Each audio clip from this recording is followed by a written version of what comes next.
시편 150편의 저자들을 보면 멀리는 모세에서부터 다윗, 솔로몬, 아랍, 고라, 레만, 에단 등 많은 이름이 거론되고 있지만 사실은 이 150편 중에 73편이 다윗의 노래로 되어 있고 또 무명의 시도 50여 편이나 되어 있기 때문에 이 정확한 연대와 작가를 확실히 알 수는 없지만 여기서 아삽, 고라, 레만, 에단 이런 사람들은 다 다윗 시대에 다윗이 임명한 음악 주휘자나 작곡가라는 점을 감안한다면 시편이 주도적으로 제작되고 편집된 것은 역시 다윗 시대에 대부분 완성된 것으로 볼 수 있습니다.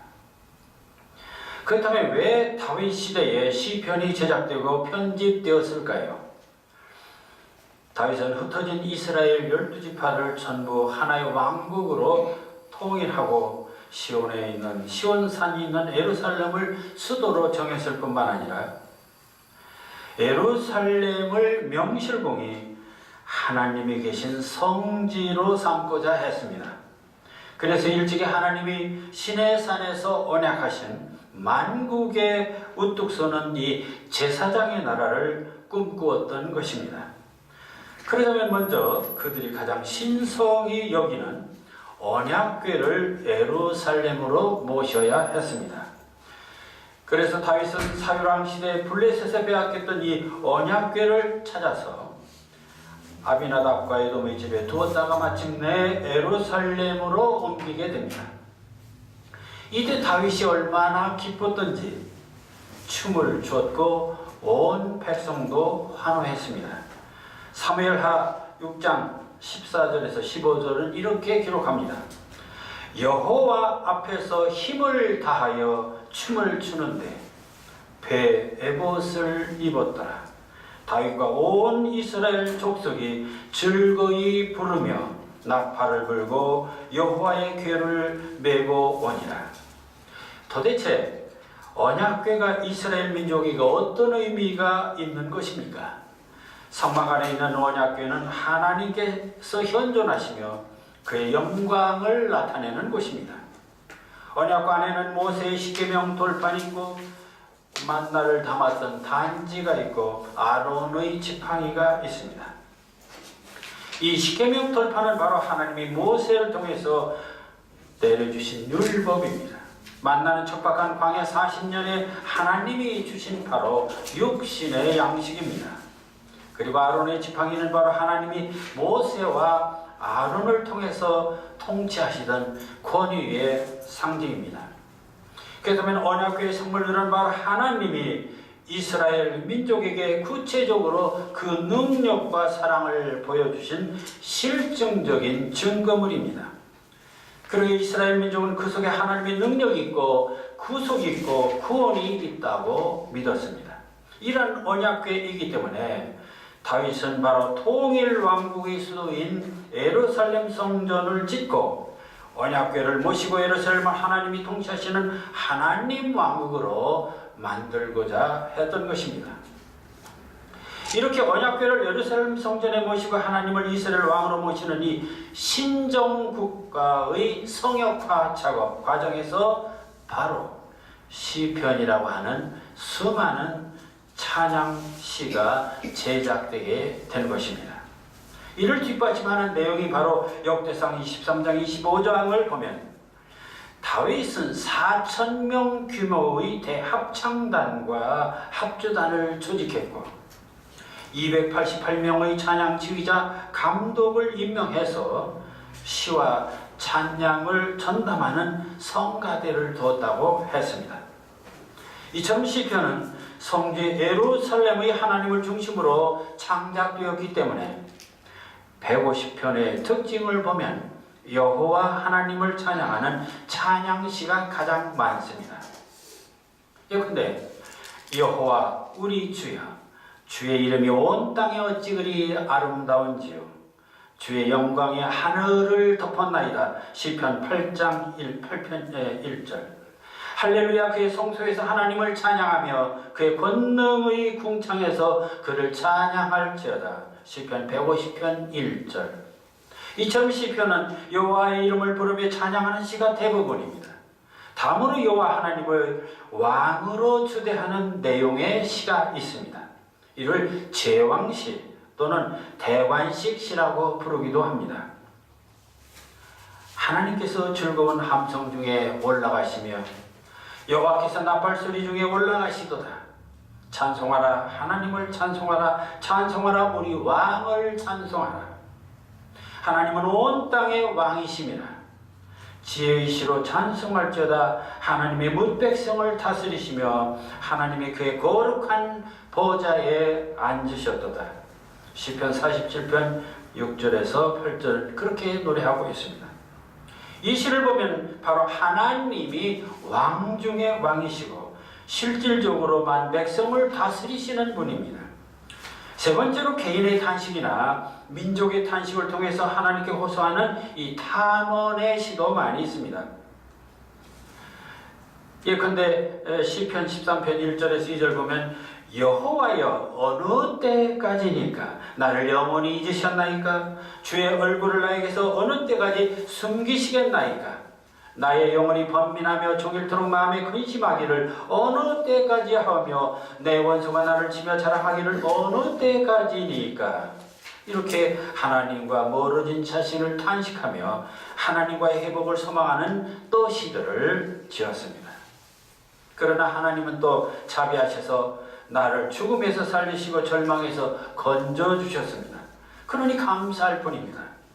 그래서 또한 감사의 시를 부르게 됩니다. 시편 30편 11절에 12절 주께서 나의 슬픔이 변하여 내게 춤이 되게 하시며 나의 베옷을 벗기고 기쁨으로 띠띠우셨나이다.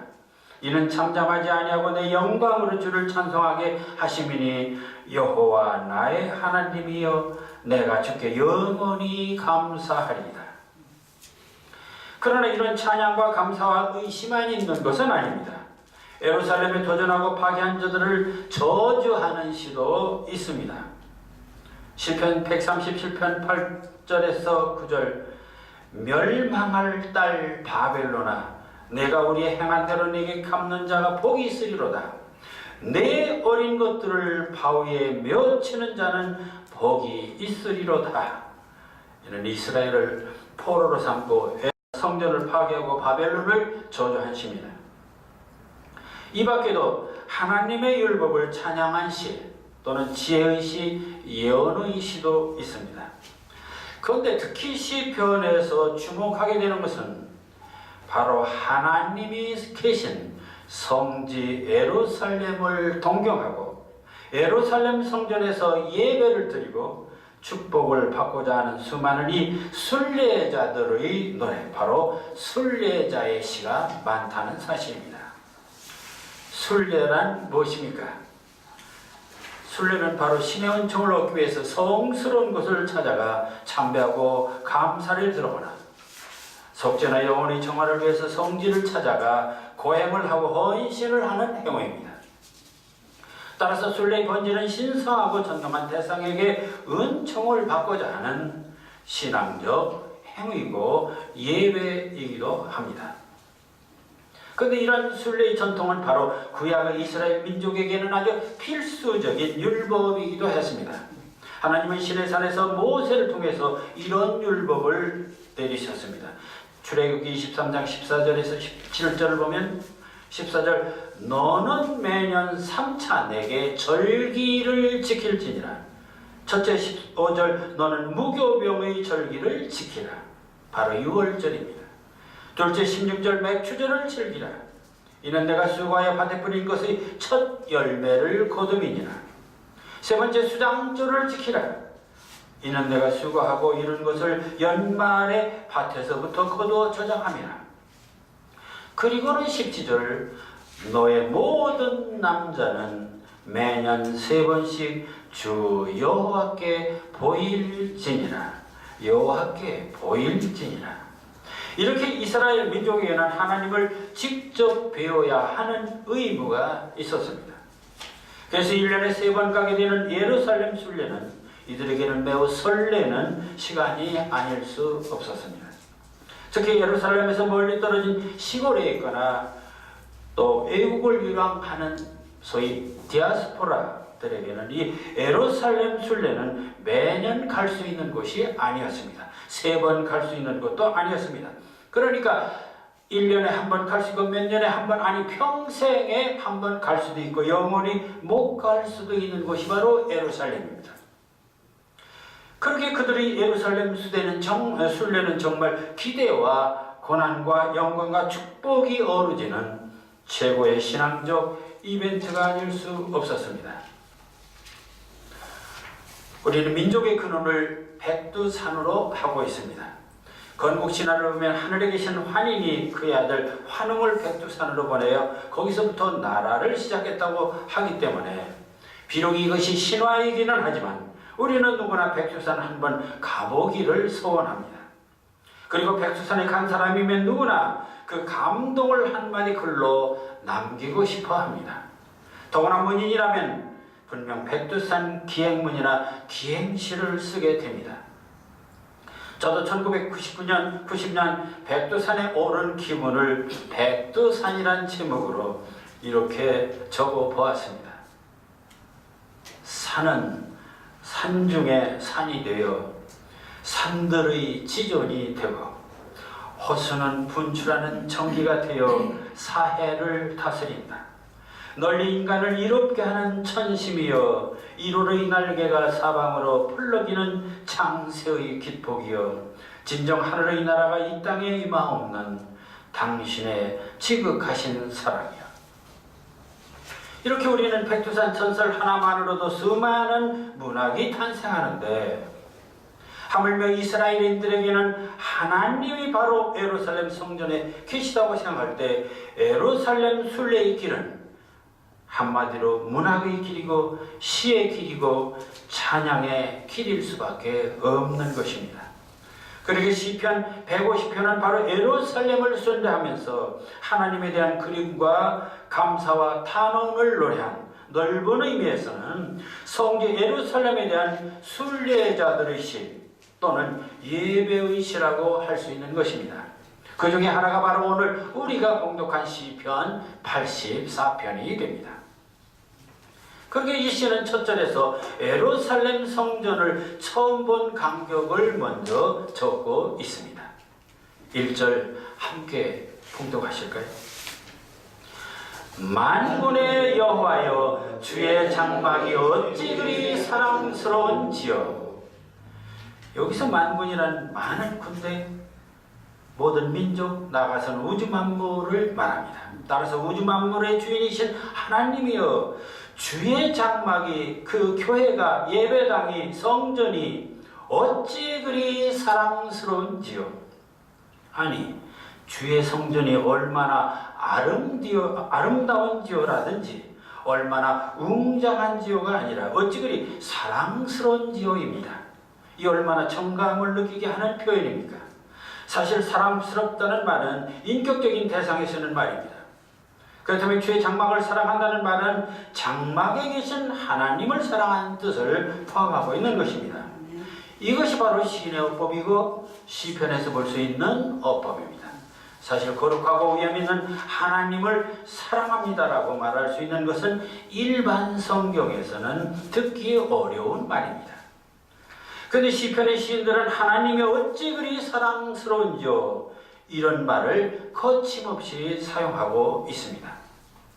시편 18편 1절 나의 힘이 되신 여호와여 내가 주를 사랑합니다. 바로 시인 다윗의 고백입니다. 이렇게 하나님을 연인이나 친구처럼 전혀 거리감 없이 사랑의 대상으로 고백할 수 있는 것이 바로 시편의 표현이고 시편의 신앙입니다. 사랑한다는 말은 이성적 표현이 아니라 감성적 표현입니다. 논리적 표현이 아니라 바로 심리적 표현입니다. 그렇게 지적으로 이해시키는 산문적 어법이 아니라 가슴으로 느끼게 하는 시적인 어법인 것입니다. 주의 장막이 어찌 그리 사랑스러운지요. 정말 순수하고 순진한 마음에서 우러나오는 아주 서정적인 고백입니다. 그래서 이를 읽는 독자들도 하나님이 멀리 계신 두렵고 떨리는 하나님이 아니라 친구처럼 연인처럼 우리와 함께 계신 하나님으로 느껴지게 되고, 그래서 또 하나님이 계신 성전에 가고 싶은 마음이 뜨거워지게 되는 것입니다. 그런데 이러한 감정은 2절에서 하나님과 성전을 그동안 얼마나 사랑했는지를 보여줌으로써 더욱 고조되고 있습니다. 2절 함께 봉독하실까요? 내 영혼이 여호와의 궁정을 사모하여 쇠약하며 내 마음과 육체가 살아계신 하나님께 부르짖나이다. 여기서는 먼저 내 영혼이 여호와가 계신 궁전, 즉 성전을 사모한다 했습니다. 그런데 이 사모한다는 말도 건물에 쓸 수 있는 말이 아닙니다. 사모는 인격적인 존재에 할 수 있는 말입니다. 따라서 이는 하나님을 사모한다는 말인데, 사모한다는 말은 마음에 두고 애틋하게 생각하며 그리워한다는 뜻입니다. 영어에서도 이를 deep attachment, 보다 깊은 관계라고 했습니다. 그렇다면 1절의 사랑스럽다는 고백보다 훨씬 적극적이고 간절한 표현입니다. 그런데 그 간절함을 결정적으로 보여주는 말이 그 다음 쇠약하며에 있습니다. 이게 무슨 뜻입니까? 내가 하나님과 성전을 얼마나 사랑하고 사모하였는지 몸이 쇠약해진 상태라는 것입니다. 몸이 쇠약해진 상태는 병이 난 상태입니다. 그렇다면 이를 우리식으로 말하면 하나님을 너무 사모하여 상사병이 났다는 말입니다. 참으로 놀랍고 대단한 표현입니다. 그리고 이러한 믿음과 사랑을 다시 부연하는데 여기서는 마음과 육체가 함께 부르짖는다고 했습니다. 우리는 보통 사랑하는 사람이라는 마음으로 사랑하는 것으로 알고 있습니다. 그런데 이 시는 마음만이 아니라 육신마저도 하나님을 사랑한다고 말하고 있습니다. 바로 몸과 마음이 하나가 된 이 혼연일체의 사랑입니다. 구약시대 유대인들이 예루살렘 순례가 신약 성도들에겐 교회에 와서 예배하는 행위와 같습니다. 그렇다면 오늘 예배에 참석한 여러분은 모두 순례자들입니다. 그런데 여러분은 오늘 교회 순례길에서 하나님이나 교회에 대한 믿음의 감정이 어느 정도입니까? 아니 상사병이 날 만큼 그렇게 뜨거운 열정으로 사랑하는 마음입니까? 아니 그러한 마음으로 시를 써서 고백하고 읊조리면서 참석하신 것입니까? 그런데 시편을 보면 하나님과 성전을 사모하는 시는 비단 이 84편에만 있는 것이 아닙니다. 시편 42편 1절에서 2절도 이렇게 표현하고 있습니다. 하나님이여 사슴이 시냇물을 찾기에 갈급함 같이 내 영혼이 주를 찾기에 갈급하나이다. 내 영혼이 하나님과 살아계시는 하나님을 갈망하나이다.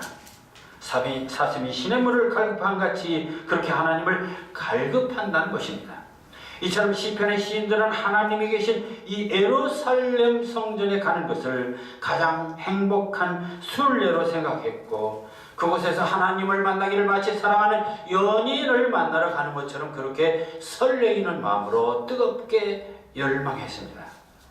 특히 시편 120편에서 135편까지 이 16편이 연달아서 성전에 올라가는 노래라고 표제를 붙인 것을 보면 시편이 얼마나 이 예배의식, 성전에 참여하는 이 순례의 노래가 많은 것임을 알 수가 있습니다.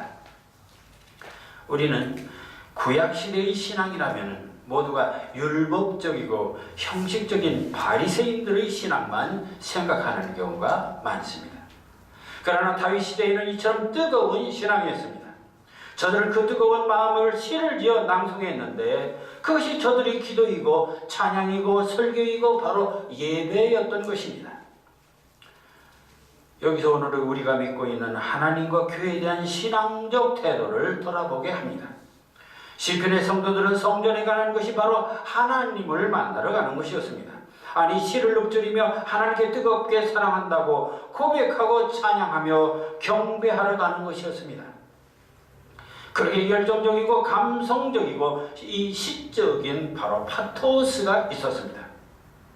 그러나 우리는 너무 계산적이고 이성적이고 산문적인 신앙은 아닌지, 하나님을 그저 복주머니로 알고 복이 나면은 이 기복신앙의 수준은 아닌지, 그래서 오늘의 신앙 속에는 시가 없는 밋밋한 신앙은 아닌지를 반성해 보게 합니다. 순례자 시인은 이처럼 뜨거운 열망으로 하나님의 성전을 사모했음을 고백하고는 성전 안에 들어가 성전을 둘러보게 됩니다. 그때 성전 안에 집을 짓고 사는 새들을 보았습니다. 순간 시인은 새들을 보고 성전에서 하나님과 동거하는 삶이 얼마나 복된 것인가를 다시 3, 4절을 통해서 아주 은유적으로 노래합니다. 함께 봉독해 보실까요? 나의 왕, 나의 하나님, 만군의 여호와여, 주의 제단에서 참새도 제 집을 얻고 제비도 새끼들 보금자리를 얻었나이다. 주의 집에 사는 자들은 복이 있나니 그들이 항상 주를 찬양하나이다. 셀라. 참새, 제비는 날짐승 중에서도 가장 흔하고 작은 새입니다. 인간의 관점에서 보면 아주 보잘것없는 존재입니다.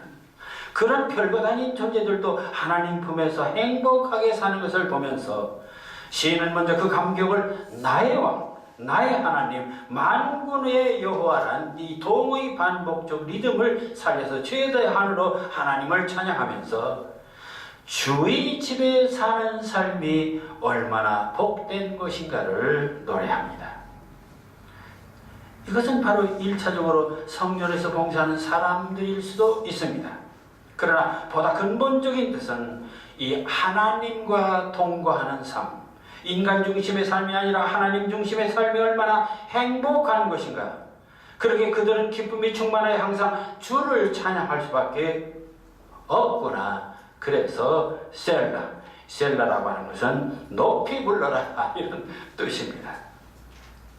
이렇게 순례자 시인은 성전에 돌아와서 하나님과 사는 이 삶의 행복에 감격하면서 다음에는 그동안 성전에 오기까지의 과정, 그 과정을 5절에서 7절에서 이렇게 해석하는 시로 씁니다. 함께 봉독해 보시겠습니다. 주께 힘을 얻고 그 마음에 시온의 대로가 있는 자는 복이 있나이다. 그들이 눈물 골짜기를 지나갈 때에 그곳에 많은 샘이 있을 것이며 이런 이가 복을 채워주나이다. 그들은 힘을 얻고 더 나아가 시온에서 하나님 앞에 각기 나타나리이다. 주님을 사모하며 시온에 있는 예루살렘 큰거리, 바로 하나님이 계신 그 공간을 마음속에 품는 것은 참으로 행복한 일입니다. 그러나 예루살렘 성전에 오기까지 순례의 길은 바로 눈물의 골짜기처럼 고행의 과정이었습니다. 사막길, 산악길, 메마른 광야 길이었습니다. 그러나 그러한 험로에도 때로는 오아시스 같은 샘물이 있었고 이른 봄의 단비처럼 하나님의 도우심을 입어 때마다 힘을 얻고 마침내 성전에 도착해서 하나님을 만나게 되었다는 얘기입니다. 단 3절로 되어 있는 이 짤막한 식구이지만 여기는 길고 멀고 험난한 인생길, 우리가 예수님을 영접하고 평생 성도로서 살다가 마침내 하늘나라에 들어가는 모든 신앙인들의 믿음의 길, 바로 승리의 길을 이 시는 함께 드러내고 있음을 볼 수 있는 것입니다. 구약시대의 신앙은 1차적으로 하나님이 계신 이 언약궤가 있는 예루살렘 성전으로 가는 것이 바로 구원이었습니다. 그곳에는 하나님이 계시고 제사도 받고 축복도 받을 수 있기 때문입니다. 그러나 신약시대는 각자의 십자가를 등에 지고 길이요 진리요 생명이신 주님을 평생 따르다가 마침내 하늘나라에 들어가는 것입니다. 그렇게 유대인들에게는 예루살렘 성전을 향한 순례가 신앙의 전부이지만 오늘 이 크리스찬들은 하늘나라를 향해 평생을 죽도록 충성하며 신앙인의 삶을 살아가는 순례자의 길이기도 합니다. 그래서 영국의 존 버녀는 한 크리스찬이 어떻게 순례의 길을 거쳐 천국에 도달하는지를 이야기로 썼는데, 그것이 저 유명한 철로역종이라는 긴긴 순례자의 소설입니다. 주인공 크리스찬은 낙심의 수렁에서 도시가 멸망할 것이라는 소식을 듣고 고민하는데, 그때 전도자가 빛이 보이는 저 좁은 길로 가라고 안내를 합니다. 그래서 주인공 크리스찬은 세속의 모든 것을 버리고 이제 좁은 길을 향해서 출발합니다. 그러나 천국을 향한 이 순례의 길에는 숱한 방해와 유혹들이 있어서 가다가 낙심도 하고 실패도 합니다. 크리스찬은 가다가 유약함도 만나고 지식인도 만나고 게으름도 만나고 방관자도 만나고 악마의 시험도 받고 선의도 만납니다. 그래서 잠시 타락하기도 하지만 그러나 십자가를 보고는 용기를 냅니다. 그래서 다시 고난의 언덕을 넘어갑니다. 거기는 형식주의가 있고 위선이 있고 허영이 있고 겁쟁이가 있고 의욕이 또 있습니다. 이때 그는 말씀이란 두루마리를 통해서 천국 허가증을 또 받게 됩니다.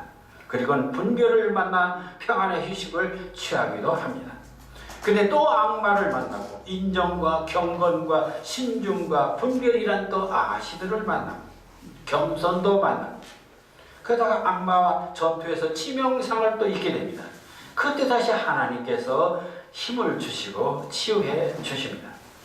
마지막은 죽음에 드리워진 이 골짜기를 지나게 됩니다. 어둠과 위험의 시험을 받습니다.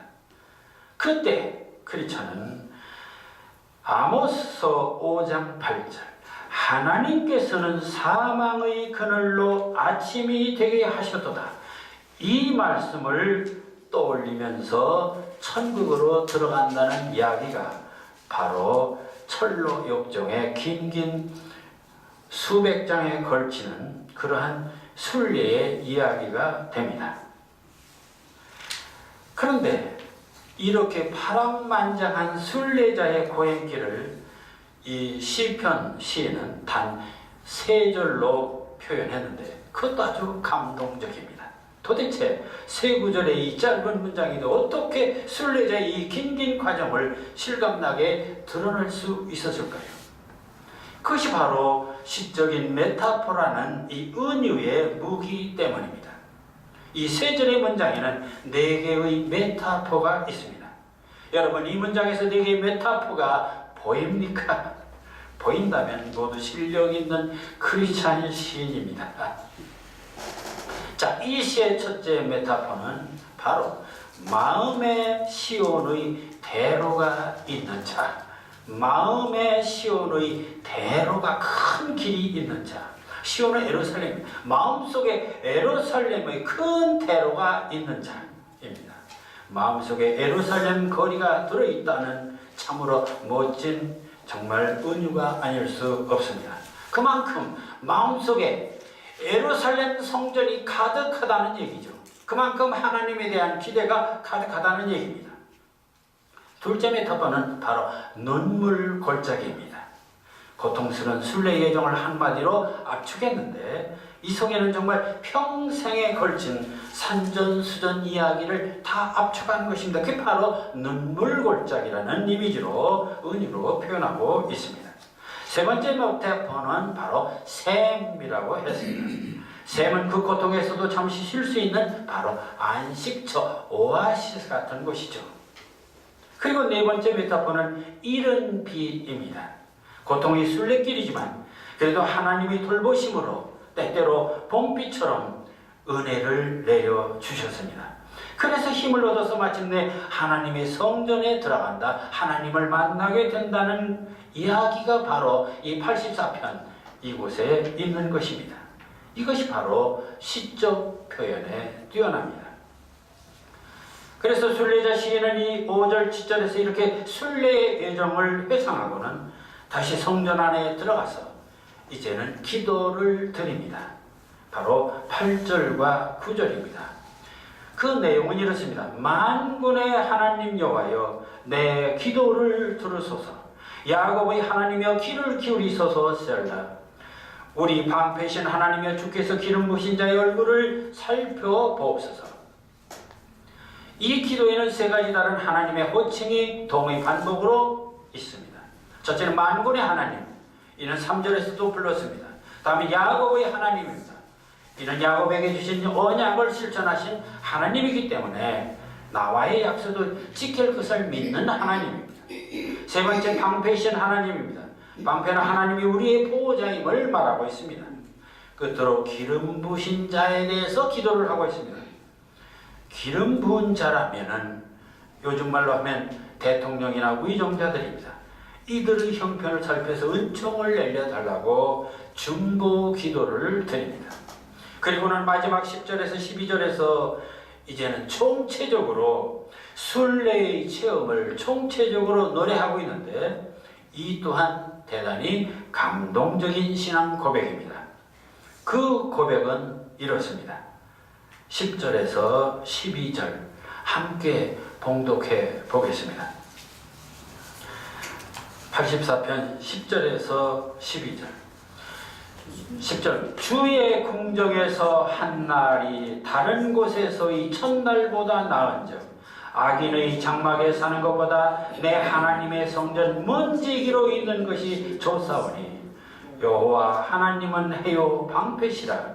여호와께서 은혜와 영광을 주시며 정직하게 행하는 자에게 좋은 것을 아끼지 아니하실 것임이니이다. 만군의 여호와여 주께 의지하는 자는 복이 있나이다. 아멘. 주님 계신 성전에서 하루를 사는 것이 세상에서 천날을 사는 것보다 좋고, 악한 사람의 고다공실에서 사는 것보다 하나님이 계신 성전의 문지기로 사는 것이 좋다는 이 표현, 이 성전과 세상, 그리고 악한 자의 고대광실과 그리고 성전 문지기, 이런 대조법을 통해서 하나님과 함께 사는 것이 얼마나 중요한가. 아니, 인생의 가치 기준, 삶의 기준이 어디에 있어야 하는 것인가를 극명하게 보여줍니다. 우리는 늘 양적인 삶과 이 질적인 삶, 하나님 중심이냐 세상 중심이냐, 구원이냐 심판이냐, 이런 갈림길에 있습니다마는 바로 이 시인 순례자는 하나님과 동행하는 삶이 최고의 가치요 최고의 행복인 것을 단호하게 고백하고 있습니다. 그 이유는 바로 하나님은 해처럼 골고루 혜택을 주시고 방패처럼 우리를 보호해 주시고 영화와 은혜를 주시고 정직한 자에게 좋은 것을 아끼지 아니하시기 때문입니다. 세상을 의지하지 않고 하나님을 의지하는 모든 주의 백성은 그러기 때문에 모두가 복이 있을 것이라는 결론, 축원을 내리는 것으로 이 순례시는 마무리되게 됩니다. 오늘 우리가 살펴본 이 시편 84편을 이 서두에서 고라 자손의 시라고 했습니다. 그렇다면 이 시도 기원전 1000년, 지금부터 3000년 전의 시입니다. 그런데도 시가 보여주는 깊은 이 신앙적 진리나 하나님에 대한 이 뜨거운 사모와 신뢰가 정말 감동적입니다. 그런가 하면 하나의 시작품으로도 너무나 완벽한 구성과 메타포와 리듬을 갖고 있기 때문에 정말 시 중의 시, 신앙시 중에 최고의 시라고 해야 하겠습니다. 이 시의 구성을 보면 1절에서는 즉 성전을 본 인상을 사랑스러움이라는 말로 감탄합니다. 2절에서는 그동안 성전을 얼마나 사모했던가를 고백합니다. 그리고 3, 4절에서는 다시 성전에서 사는 이 행복한 참새를 보면서 행복한, 하나님과 함께 사는 행복함을 노래합니다. 5, 6절에서는 그동안 고통스러웠던 이 순례의 길을 회상하며 그래도 하나님이 도와주시고 무사히 도착하는 것을 노래합니다. 8절과 9절에서는 이 기름 부은 자, 남들을 위해서 중보 기도를 합니다. 그리고 10절, 12절까지는 주께 의지하며 사는 삶이 복되다고 마무리를 하고 있는 것입니다. 이렇게 이 시는 아주 구성이 조직적이고 체계적입니다. 그런가 하면 이 시는 얼마나 하나님을 사모하는지를 구구절절 하나님에 대한 반복적 리듬으로 보여주고 있습니다. 1절에서 만군의 여호와 하나님, 그리고 마지막 12절의 만군의 여호와까지 12번이나 하나님을 부르짖고 있어서 하나님에 대한 뜨거운 감정이 얼마나 강렬한 건지를 알 수 있습니다. 거기다가 구구절절 적절한 메타포를 구사해서 정말 하나님을 사모하며 하나님과 동행하는 삶이 가장 복된 삶이라는 것을 이 시는 독자들로 하여금 가슴 깊이 느끼고 감동하게 하여주고 있는 것입니다. 사랑하는 성도 여러분, 하나님과 교회를 얼마나 사랑하십니까? 상사병이 날 만큼 그렇게 뜨거운 사랑을 하고 있습니까? 하나님과 교회를 향해서 그렇게 눈물 골짜기를 헤매고 있습니까? 연탄재 함부로 팔로 차지 마라. 너는 한 번이라도 누구에게 뜨거운 사람이었느냐? 이 안도현의 시가 생각납니다. 우리는 3000년 전 한 이 순례자 시인이 하나님에 대한 이 뜨겁고 열렬한 사랑의 시적 고백을 보면서, 아니 그들의 시적인 신앙을 보면서 시가 없는 우리들의 이기적인 신앙, 기복적인 신앙, 산문적인 신앙을 돌아보게 합니다. 그리고 이 땅의 크리스천 시인들은 도대체 하나님을 향한 어떤 시를 쓰고 있나를 질문해 보게 됩니다. 구원은 세상과 하늘나라의 양다리가 아닙니다. 거듭남도 결코 세속과 교회와 양다리가 아닙니다. 주의 전에서 한 날이 다른 곳에서의 첫날보다 낫고, 악인의 장막 안에서 사는 것보다 내 하나님 여호와의 성전 문지기로 사는 것이 더 복되다고 하는 이 시인의 고백을 보면서 우리의 삶도 우리의 시도 만군의 여호와 하나님께 온전히 의지하는 복된 삶이 되시기를 주님의 이름으로 축원합니다. 기도하겠습니다.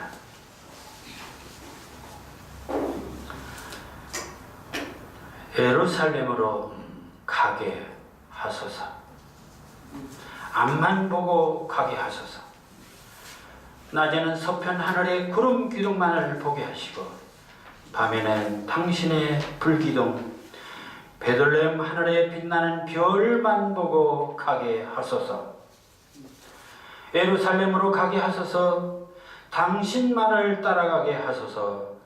말씀의 발자국을 따라가게 하시고 십자가 부활의 새하얀 꽃길로, 화산 사월의 언덕길로 따라가게 하소서.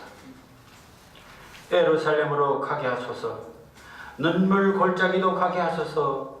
사하라 사막을 지나 아라비아 사막으로 가게 하시고, 홍해를 지나 광야 40년을 가게 하시고, 홀로의 캄캄한 밤길을 지나 여리고성의 새벽길로 가게 하소서. 예루살렘으로 가게 하소서. 밤마다 꿈꾸며 가게 하소서. 강가엔 사철 꽃들이 휘두러지고 생명나무 숲에는 노루사슴 새들이 주저기는 곳, 당신과 함께 모두가 춤추며 노래하며 시로 화답하는 나라, 그런 꿈을 꾸며 가게 하소서. 예수님 이름으로 기도하옵나이다. 아멘. 감사합니다.